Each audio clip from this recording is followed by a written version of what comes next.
book, I mean, Luke and I have been talking about a follow-up to Teaching Unplugged for some time, and never quite clear of how to structure it. And it seemed to me that one way of structuring it was to answer the question that we're constantly asked, like, what does a dogma lesson look like? Combined with the fact that so many people have reported to me and to Luke informally via social media, etc., that they've just done a dogma lesson for their experimental practice on a teacher training course or something like that, and that's been going on for a long time now. But I never known what these lessons were like, or if I did, I wanted to share them. And so this book provided a perfect platform for describing what dogma lessons look like out there in the real world, and also reporting on lessons that people have done for various courses, etc. And really answers the question. So we've talked a lot about the theory of dogma in our first book particularly, but it needed to be realized in some practical examples, hence this book. But we also wanted a book that represented multiple contexts. And one of the criticisms of dogma has often been, well, that's very well, that works in small private schools in, the south coast of England kind of thing, with willing students, advanced with native speaker teachers, multilingual classes, etc. And it's true that in the very early days of dogma, that was often the context which was the one that was reported on.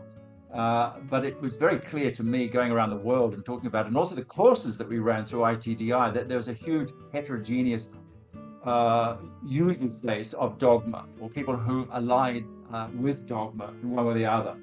And to capture those voices seemed to be very important. The problem was, how do you do that when you're submitting examples for a book, without saying, we want 3 examples from Lithuania, we want 5 examples from Ukraine, we want, etc. Or we want a balance of age groups, from going from young learners all the way through to university and beyond. Or we want a balance of media going from online to face-to-face and back again, etc. It was difficult to know how to kind of manage that. The amazing thing was that it managed itself. So just by throwing out the requests into the world, saying, and particularly into the people who've done dogma courses on ITDI, say, could you contribute? We've got an amazing range of context. You only have to kind of flip through the book to see that. So this has been extremely gratifying.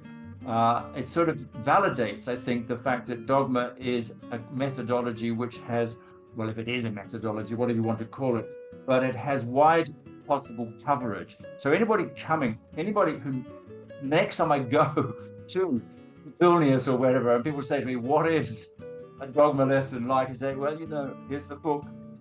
There it is. And you'll find a context which matches yours in this book.